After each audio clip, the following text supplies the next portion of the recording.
Thank you lord, thank you holy spirit. प्रभु यीशु के पवित्र नाम में आप सबका अभिनंदन स्वागत करते हैं। जैसे आप लोगों ने आराधना प्रार्थना में प्रस्तुति में हिस्सा लिया है, उसी तरीके से आए मिलकर प्रभु की वाणी को, उसके पवित्र वचन की ओर हम सीखते लर्न करेंगे कि प्रभु का वचन हमें क्या सिखा रहा है। प्रियजनों, आप और मैं जब वचन की ओर निहारते हैं तो वचन हमारी रहनुमाई करता है, अगुवाई करता है, सिखाता है, याद दिलाता है। पवित्र आत्मा जो इस वचन का लेखक है, वो हमें इस वाणी के जरिए से बातों को हमारे मन में, हमारी रूह में, हमारी सोचों में डालता है और कैसे हमें जिंदगी को सफल, संपन्न, आत्मिक, खुदा की इच्छा के मुताबिक जीना है, चलना है, वो वचन के द्वारा से सिखाता है। आज एक मजबून जो खास विषय है प्रभु यीशु मसीह की आगमन का, उसकी सेकंड कमिंग के बारे में हम थोड़ा लर्न करते हैं, सीखते हैं, जो बहुत ही महत्वपूर्ण एक विषय है। ऐसा सब्जेक्ट है, ऐसा ये मजबून है कि इसे प्रभु यीशु मसीह जाने से पहले अपने शागिर्दों को याद दिलाकर गए। जब उन्होंने आके सवाल पूछे तो मैथ्यूस गॉस्पेल चैप्टर 24, मत्ती की इंजील उसके 24 अध्याय में प्रभु यीशु के शागिर्द जब पूछ रहे थे मंदिर का क्या होगा, तो यीशु कह रहे थे, उनको बता रहे थे कि पत्थर पर पत्थर नहीं टिकेगा, ये गिरा दिया जाएगा। फिर उन्होंने बताया कि सेकंड उनकी आगमन का, इस दुनिया में जाने के बाद कैसे वो आगमन होगी, उन बातों को, उन चिन्ह चमत्कारों को, उन निशानों को बताया कि क्या होगा, कैसे वो भेद बताए कि कैसे हो गए।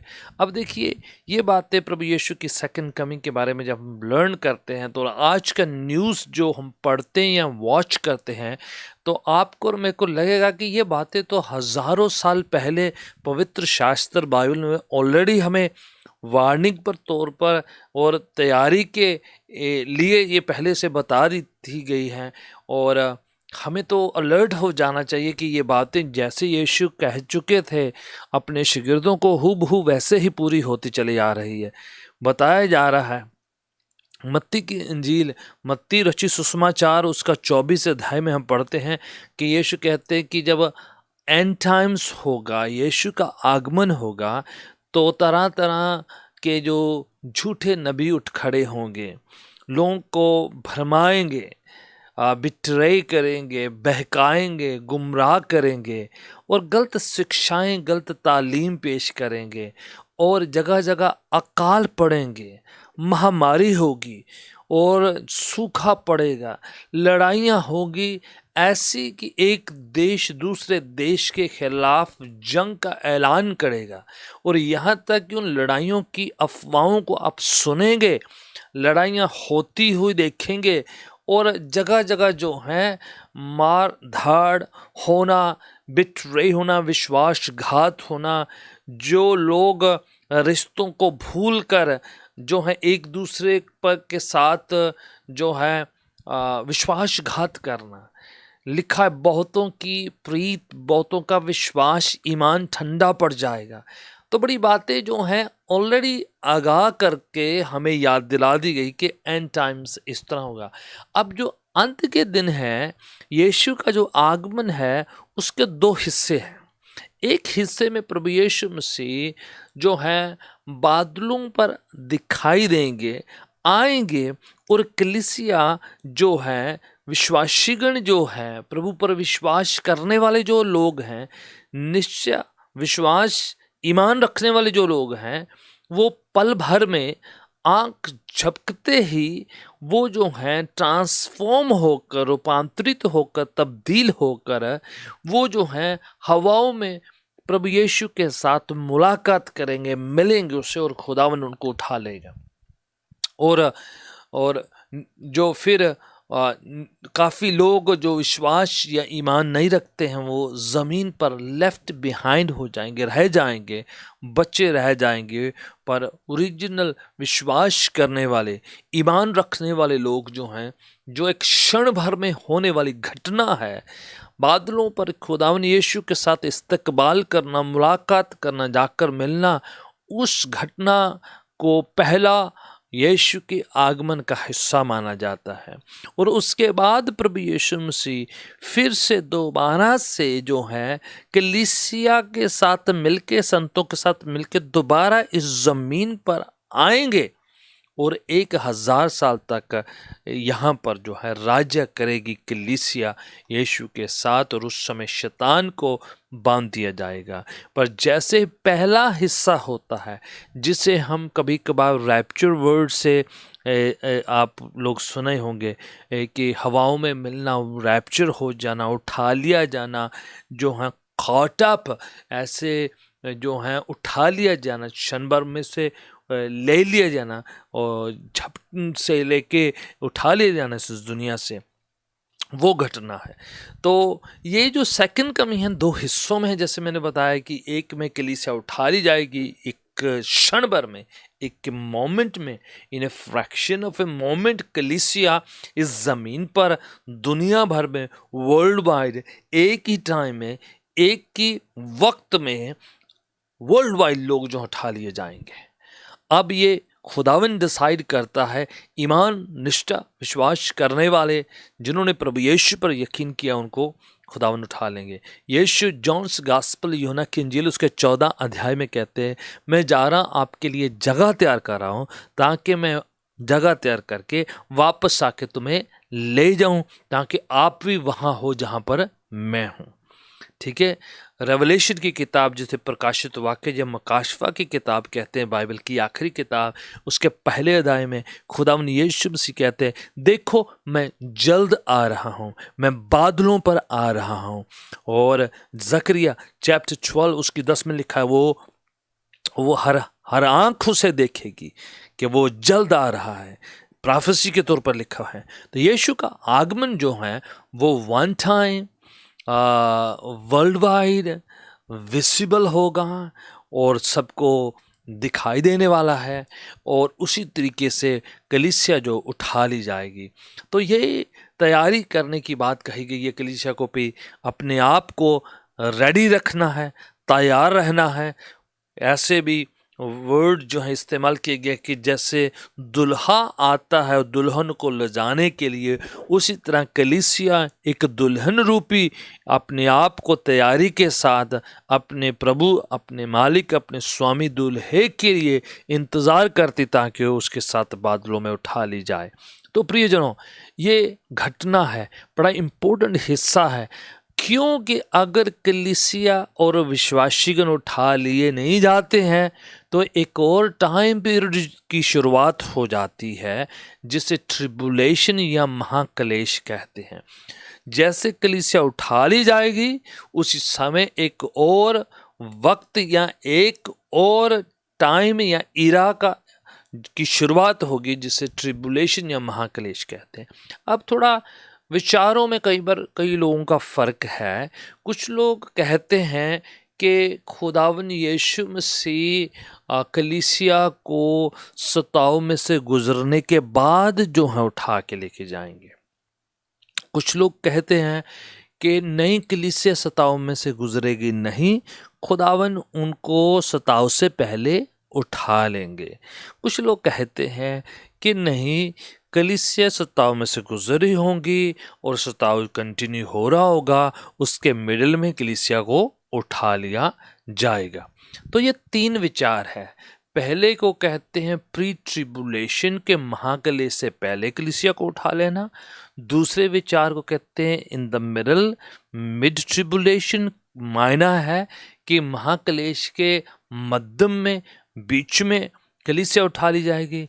तीसरा है पोस्ट ट्रिबुलेशन, मायना यह है कि जब कलीसिया सताव में से होकर गुजर चुकी होगी फिर खुदावन उनको उठा के लेके जाएंगे। आप अलग अलग लोगों से शिक्षा लेते हैं या कई विचारधाराएं आपने सुनी होगी। आप कौन सा विचार होल्ड करते हैं मैं आप पर छोड़ देता हूं, और आप बाइबल का अध्ययन स्वयं इस मजमून पर, इस टॉपिक पर करें, इस सब्जेक्ट पर करें, क्योंकि बहुत ही महत्वपूर्ण है। आपकी और मेरी ज़िंदगी का डेस्टिनी का सवाल है, मंजिल का सवाल है, खुदा उनके साथ टाइम वक्त गुजारने का एक खास एक विषय है, तो इसको जो है अध्ययन करना बड़ा इम्पोर्टेंट है, ज़रूरी है। तो इसलिए नज़रअंदाज नहीं किया जा सकता है कि हम कहाँ पर अपनी ज़िंदगी का टाइम व्यतीत करेंगे। अगर यीशु पहले ट्रिबुलेशन से हम उठा लेंगे तो कई हवाले फिर लोगों को वहाँ पर कन्फ्यूजन होता है। अब ध्यान दिया जाए कि कलीसिया या विश्वासीगण जो सताव में से गुजरेंगे पर महाक्लेश जो हैं, कलेश से गुजरेंगे पर महाक्लेश फर्क है। मेरा मानना ये है, मैं विश्वास करता हूँ बाइबल के काफ़ी हवालों के आधार पर कि कलीसिया को खुदावन ट्रिबुलेशन से महाक्लेश से पहले उठा ले जाएंगे। मेरा अपना मानना है, आपकी विचारधारा नज़रिया फ़र्क हो सकता है, तो इसमें निराश मायूस या नाराज़ होने की ज़रूरत नहीं है। आप अपना विचार, अपना जो नज़रिया होल्ड कर सकते हैं, उस पर यकीन कर सकते हैं। आप पर अपना है। अल्टीमेटली खुदावन के हाथ में भविष्य है, खुदावन के हाथ में है कि वो कब कैसे कलीसिया को किसको उठा के ले जाएंगे, खुदावन पर है। हमें इतना ज़्यादा बहस करके, झगड़ा करके, निराश और एक दूसरे पर जो है तोहमतें लगाना, एक दूसरे को डिग्रेड करना, एक दूसरे को गिराना, वो अच्छा शोभा नहीं देता है। मैं विश्वास करता हूँ इस तरीके से कलीसिया पहले उठा ली जाएगी, कोई और कैसे करता होगा। और कई लोग जो इस विचार को लेके बहुत बहस करते हैं, हॉट बहस कर लेते हैं और आपस में एक दूसरे पर इतना ज़्यादा वो करने लग जाते हैं कि झगड़ा करने की परिस्थिति सी पेश हो जाती। यहाँ तक ऐसा लगता है कि एक दूसरे के वह दुश्मन है। प्रियजनों, मैं आपको बताना चाह रहा हूँ, परमेश्वर की मर्जी है कब कलीसिया को उठा के लेके जाए, और परमेश्वर पर है। हमारा जो विचार है वचन की आयतों हवालों पर आधारित है। हो सकता है किसी ने किसी और विचार होल्ड किया हो और उसके अपना तरीका होगा, पर किसी को जो है टारगेट करके या किसी से झगड़ा करके, विवाद करके, बहस करके अपना वक्त जो ज़ाया करने की ज़रूरत नहीं है। सब स्वयं इस बात पर अध्ययन करें। मैं क्यों विश्वास करता हूँ कलीसिया जो है ट्रिबुलेशन से नहीं गुजरेगी? मैं आपको बताना चाह रहा हूँ, बाइबल ये कहती है कि हमें कलेशों से गुजर कर जाना होगा। वो हमारी क्रूस है, हमारी सलीब है, हमारा सताव है। पर कलेश जो है वो एक बड़ा वर्ड है, वो अलग इवेंट है, एक इरा है, एक खास टाइम पीरियड है। जो यीशु कहते हैं जॉन्स गॉस्पेल में, इस दुनिया में तुम्हें सताव होगा। ठीक है, ध्यान रखिएगा, सताव है। तुम्हें जो है कोर्ट कचहरी में पेश कर दिया जाएगा, तुम्हें पसंद नहीं करेंगे, मेरे नाम से तुमसे नफरत करेंगे। ये तो डे 1 से बिगिन हो जाता है। जैसे आप प्रभु यीशु पर यकीन भरोसा करते हैं, जब आप सत्य पर विश्वास करते हैं, झूठ आप पर हमला करेगा, आप पर अटैक करेगा। जब आप खराई से चलेंगे तो जो है अनराइचियसनेस, विकेडनेस आपके खिलाफ काम करेगा। ये तो बात आपने सोच लेना है कि आपके खिलाफ एक नेगेटिव पावर आपके खिलाफ काम करेगी।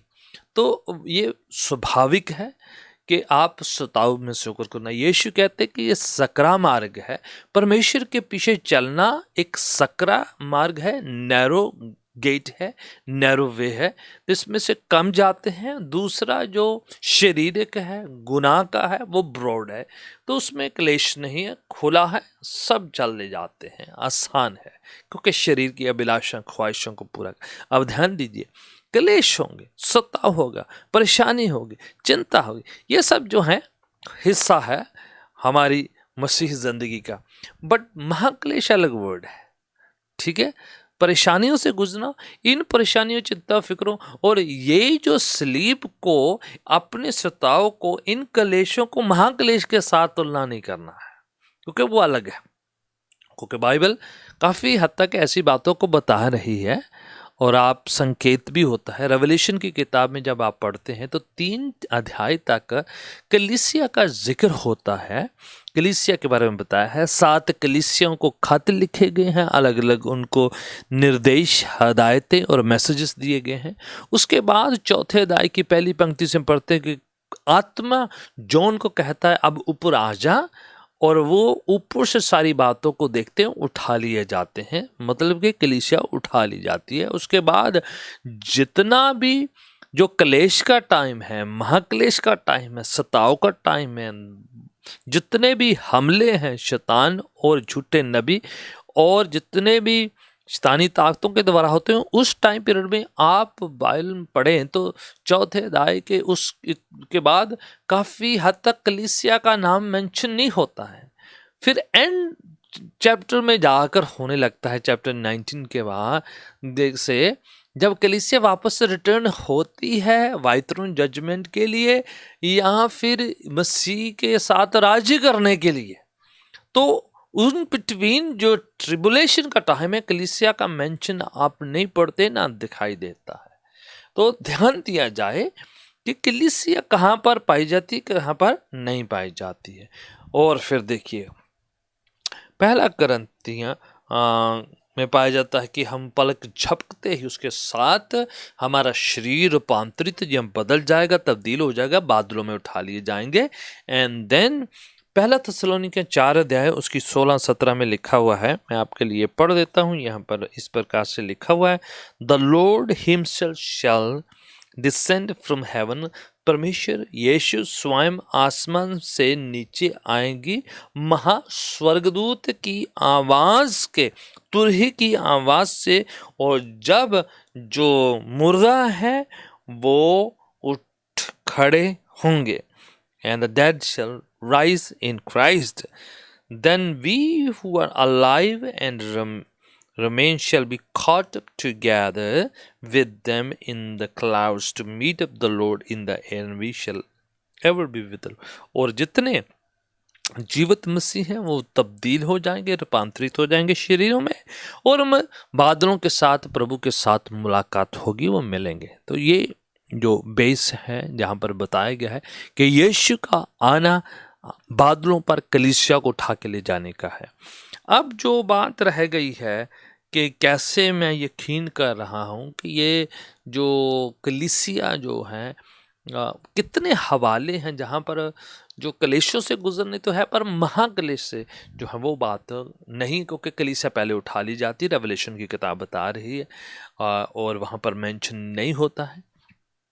अगर कलीसिया, अगर विश्वासी और अविश्वासी दोनों कलेश से गुजरते तो मेरे हिसाब से नाइंसाफी हो जाती कि दोनों सेम जो वक्त से गुजरे हैं, तो विश्वासी होने का फिर उनको कुछ फ़ायदा नहीं है।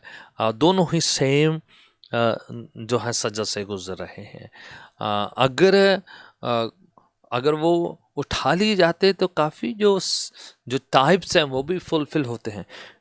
पवित्र शास्त्र भाई मत्ती की इंजील उसका 24 अध्याय 36, 38, 39 में लिखा हुआ है कि लिखा है कि मनुष्य के पुत्र का आना लूत के ज़माने के समान है।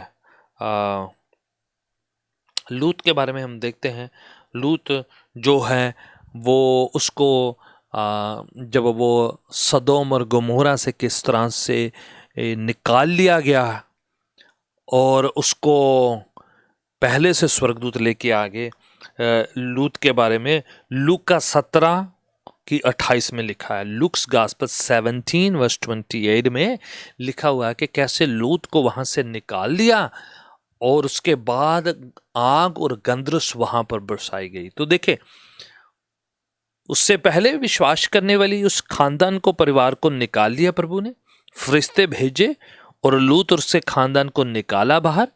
और चाहे कि उसकी पत्नी ने पीछे मुड़कर गलती करी और जो है नमक का खंभा बन गई, पर खुदावन की ओर से मुहैया किया गया, उसको बाहर निकाला गया। वहां से पहले आग और गंधरस बरसाने से पहले खुदावन ने उनको बचा लिया। और तस्वीर है सेकंड कमिंग और रैप्चर की और वो महाक्लेश की, कि किस तरह से जो विश्वास करने वाले निकाल लिए गए।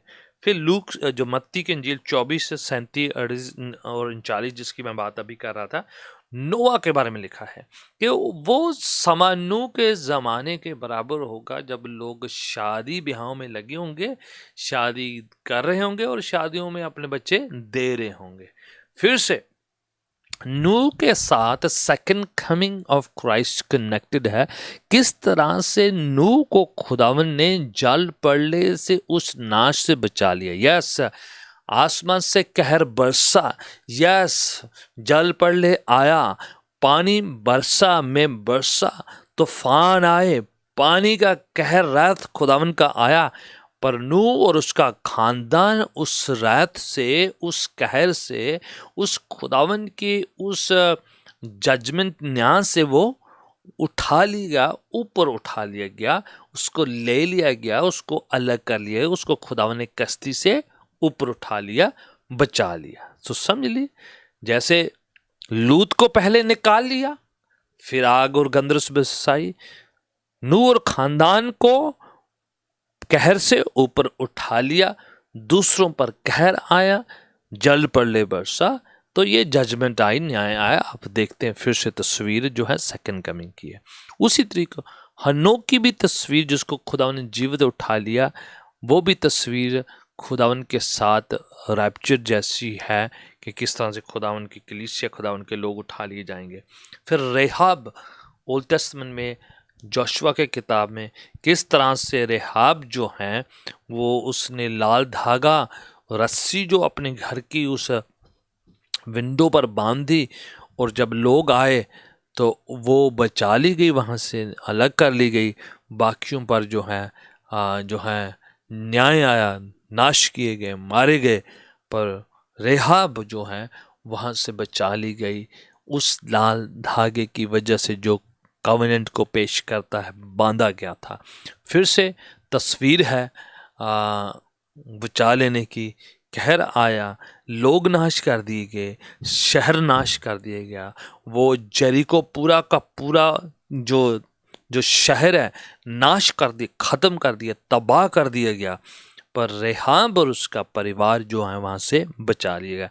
फिर से तस्वीर है, कहर आया बट उसको नहीं कुछ हुआ, क्योंकि वो खुदावन पर यकीन भरोसा करती थी।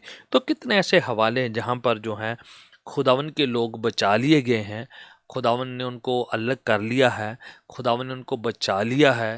और कई हवालों पर हम पढ़ते हैं कि कलीसिया अलग कर ली गई, कलीसिया उठा ली गई, कलीसिया को खुदावन ने बचा लिया। हालांकि कलीसिया परेशानियों, चिंता, फिक्र, जैसे नूह को उठा लेने से पहले, कश्ती से उस ऊपर उठाने से पहले सताव से होकर गुजरा हुआ है। लोग उनको उपशब्द बोलते थे, उसका मजाक उड़ाते थे, उसको जो है नगलेक्टेड करते थे, अबैंडन करते थे, तिरस्कार करते थे, उसको अच्छा नहीं समझते थे, उसको सनकी समझते थे, उनको सोचते थे कि कुछ ज़्यादा ही सोच रहा है। तो वो ये तरह तरह की जो हैं सिचुएशन से, परसिक्यूशन से होकर गुजरा। बट जो कहर है, ठीक है, एक जो है शैतान से और शैतान के लोगों के अंडर परसिक्यूशन है, एक परमेश्वर का कहर है। दो चीजें। यस, नूह को गुजरना पड़ा लोगों के हाथ सताव से, बट खुदावन से जो आ रहा कहर, उस कहर से वो गुजर नहीं रहा है, उससे खुदावन ने उसे ऊपर उठा लिया। तो जो ट्रिबुलेशन है खुदावन की ओर से रिलीज किया जा रहा है, वो अलाउ कर रहा है, प्रभु परमेश्वर उसको होने दे रहे हैं जजमेंट के तौर पर कलीसिया जो है उठा ली जा रही है, पहले से उसको अलग कर लिया जा रहा है, उसको बचा लिया जा रहा है। नहीं तो जो है ये सब चीज़ें जो हैं, जो हवाले हैं, वो नहीं पूरे फिट नहीं बैठेंगे, क्योंकि खुदावन उनको कैसे बचा रहा है, कैसे फिर जिंदा उठाएंगे, और कैसे ये सब चीज़ें जो हैं जो विश्वासीगण के लिए कैसे अलग हो जाएगा। यस, विश्वासीगण मुश्किल से, परेशानी से, चिंता से और तरह तरह के जुल्म और तशद्दुद से होकर गुजरते हैं, बट ट्रिबुलेशन टाइम में कलीसिया उठा ली जाती है, और उस समय वाणी का अकाल पड़ जाएगा। कलीसिया के उठाए जाने से पवित्र आत्मा भी चर्च के साथ उठा लिया जाता है, एंड देन जो रह जाते हैं लोग, लेफ्ट बिहाइंड हैं, उनको स्वयं अपने प्राणों की आहुति देने के द्वारा से ही जो है अपनी जान को बचाना होगा। और वो जो हैं वो शैतान के उस कहर के अधीन में है, शैतान के उस राज्य के अधीन है 100%। जब पवित्र आत्मा भी उठा लिया जाए, वचन भी उठा लिया जाए, कलीसिया भी उठा ली जाए, सेवक भी उठा ले जाए, विश्वासीगण भी उठा ली जाए, तो there's no one else to convince them, no one else to preach to them। वाणी का अकाल है लिखा हुआ है। तो प्रियजनों, अब ये समझ रहे हैं कि ये कलीसिया के लिए नहीं हो सकता है, कलीसिया पर कहर नहीं आ सकता, कलीसिया इस तरह क्रश नहीं की जा सकती है। खुदावन ने उनको पहले से उठा लिया जाना है। उस समय वाणी कहती है कि लोग चाहेंगे कोई उनको वचन सुनाए, पर कोई सुनाने वाला नहीं होगा, कोई कलीसिया और वाणी सुनाने वाले उठा लिए जाएंगे। पवित्र आत्मा कायल करने के लिए, समझाने के लिए, गाइड करने के लिए नहीं होगी। तो प्रियजनों, आप और मैं तैयार रहना है। वाणी कहती है कि हमें ऑलवेज बी रेडी रहना चाहिए, हमेशा तैयार रहना चाहिए। उस 5 समझदार कवारियों के मानद जिन्होंने अपने मिशालों में तेल ली हुआ है और कुप्पी में तेल रखा हुआ है, अपने दुल्हा का इंतज़ार कर रहे हैं, और वो जो हैं रेडी हैं और बिल्कुल रेडी बैठे हुए हैं। एंड देन हमें भी उस तरीके से याद दिलाया गया है कि ये अंत के दिनों की निशानियों को देखें, ये एंड टाइम्स के इन चिन्ह को देखें। खुदावन ने एग्जैक्ट टाइम नहीं दिया है, और खुदावन ने मना किया है कि उसका कोई टाइम प्रेडिक्ट ना करे, ना किसी को खुदावन ने ये जाहिर किया है। यहाँ तक कि आसमान के फरिश्ते तक उस टाइम को नहीं जानते हैं। खुदावन ने कहा कि वो किसी पर जाहिर नहीं करेंगे, किसी पर प्रगट भी नहीं करेंगे टाइम को। ये टाइम परमेश्वर ने अपने हाथ में रखा हुआ है। तो लोग कई बार कितना टाइम ज़ाया करते हैं कंप्यूटर से एनालाइज कर करके, वो चीज़ों को फिट करके टाइम प्रेडिक्ट करने की। वाणी कहती है खुदावन ने किसी पर जाहिर नहीं किया है, प्रकट नहीं किया है, परमेश्वर पर छोड़ देना है। हमें ऑलवेज रेडी रहना चाहिए, उसका आना आज हो, कल हो, परसों, अगले साल, 2 साल, 15 साल के बाद, any time we must be ready to go with the Lord, to be rapture with him, to be caught up in the clouds with him any time he comes. जब कभी भी आए, उन 5 कुंवारियों के मानद हमें रेडी रहना चाहिए, हमें अपने आप को तैयार रखना चाहिए, हमेशा उसमें बने रहना चाहिए। उस अंगूर की उस मेन जो तने में हमें बना रहना चाहिए, उसमें ग्राफ्टेड रहना चाहिए, उसमें फलदार बने रहना चाहिए। कभी भी हमें अपने आप को कट ऑफ नहीं करना, लेज़ी नहीं हो जाना, अपने विश्वास को त्याग नहीं देना, क्विट नहीं कर देना, क्योंकि उसका आना कभी भी हो सकता है। वो अपनी कलीसिया को लेके जाएगा। उसने वायदा किया है कि मैं आ रहा हूँ और आपको भी अपने साथ रखूँगा जहाँ पर मैं हूँ।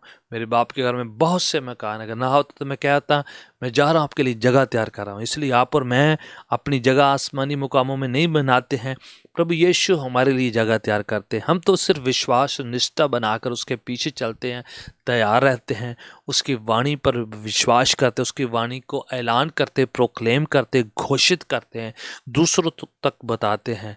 और खुदावन हमें अपने साथ ले जाने के लिए उसने वायदा किया है, हमारे रूहों का इंतज़ाम किया है, हमारे शरीरों का इंतज़ाम किया है। खुदावन जो है वो हमारा चरवाहा है, वो हमारी रहनुमाई करेगा। तो प्रियजनों, हमें ऑलवेज बी रेडी रहना चाहिए, तैयार रहना चाहिए। प्रभु का आना कभी भी हो सकता है। टाइम, डेट, तारीख के पीछे नहीं जाना है। निशान इनफ बता दिए गए हैं। वाणी में कहती है कि उसका आना अचानक से होगा, अनएक्सपेक्टेडली हो जाएगा, जब कोई इंतज़ार भी नहीं कर रहा होगा। और बताया गया है कि जब वो आ रहे होगा तो अलग अलग निशानियां नज़र आएंगी। इसराइल का पुनः स्थापित होना एक निशानी है कि एक खुदावन जो आ रहे हैं, जल्द आ रहे हैं। लड़ाइयों की अफवाहें सुनना, अकाल पड़ने, भूखमरी होनी, ये सब निशान है, चिन्ह है प्रभु यीशु मसीह के आना। लिखा है आसमान में अजीबो गरीब घटनाएं देखोगे, weird things will happen, strange things will happen, and those things should alert us that he is coming very soon, very quickly, कि यीशु का आना बहुत जल्द है। जब आप अजीबो गरीब घटनाओं को, विचित्र बातों को देखेंगे, हैरानी जनिक बातों को देखेंगे, तो आप तैयार हो जाएं कि परमेश्वर यीशु का आना कभी भी हो सकता है, कलीसिया को ले जाने के लिए, अपने साथ उठा ले जाने के लिए।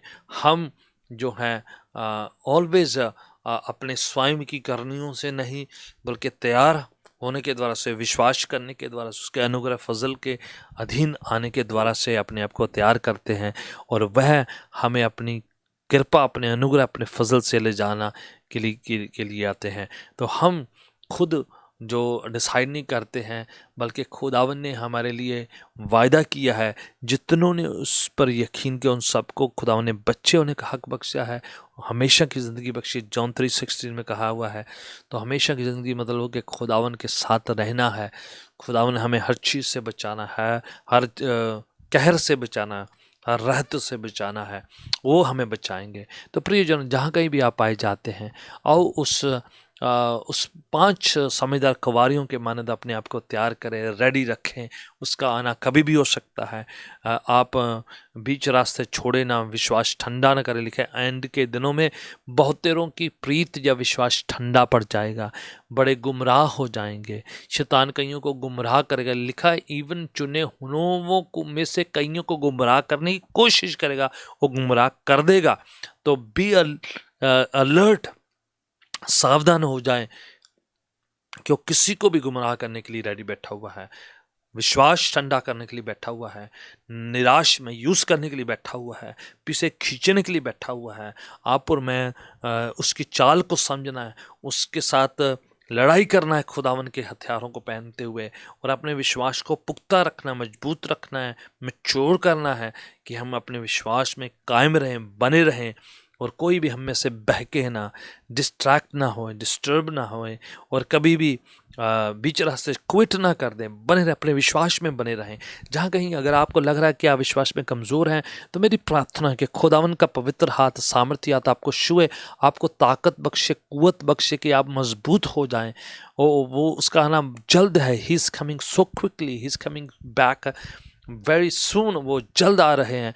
तो हमें अपने आप को तैयार रहना है, मजबूत रखना है, ठंडापन ना आने दें, विश्वास में जो है सुस्ती ना आने दें, शैतान आपको बहकाए ना, गुमराह ना करने पाए, और कहीं आपको अपनी तरफ खींचकर आपके विश्वास को कहीं वो जो है निकाल ना दे, कहीं ख़त्म ना कर दे।